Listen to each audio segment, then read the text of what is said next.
নিয়মনীতির তোয়াক্কা না করে মানিকগঞ্জের পদ্মা, যমুনা, ইছামতি, ধলেশ্বরী ও কালিঙ্গায় অবৈধভাবে ড্রেজার দিয়ে চলছে বালু তোলার মহোৎসব। তবে শিবালয় উপজেলার আরিচা থেকে তেওতা পর্যন্ত যমুনায় বালু উত্তোলনের মাত্রাটা অনেক বেশি। এতে প্রতিবছর ভাঙছে নদীর পাড়, নিঃস্ব হচ্ছেন বাসিন্দারা। এছাড়াও দিনরাত ড্রেজারের শব্দে অতিষ্ঠ গ্রামবাসী। মাত্রাতিরিক্ত শব্দ দূষণে পাশে থাকা স্কুলের শিক্ষার্থীরা মনোযোগ বসাতে পারছে না ক্লাসে। বাড়িঘর নিঃস্ব হয়ে যাচ্ছে, ভাঙ্গিয়া তুইলা তোর বালুর টানে। পোলাপান লেখাপড়া করতে পারে না, ঘুমাইতে পারে না, এক ঘরে থেকে চিল্লাচিল্লি করলে আর এক ঘরে শোনা যায় না।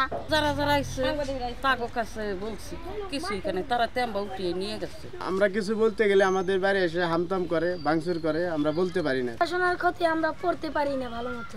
অনিয়মের বিরুদ্ধে প্রশাসনকে জানিয়েও কোনো ফায়দা না হওয়ার অভিযোগ স্থানীয়দের। এদিকে দায়সারা জবাবেই আটকে আছে প্রশাসন। 1, 2, 3 ঢাকায় জমি জিতে নিন 100% ক্যাশব্যাক সহ 20 কোটি টাকার পুরস্কার।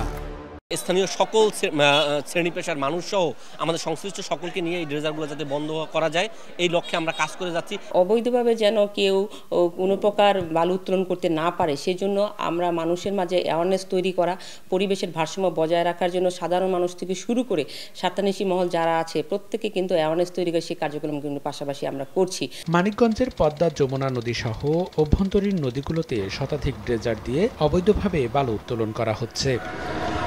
সময় সংবাদ, মানিকগঞ্জ।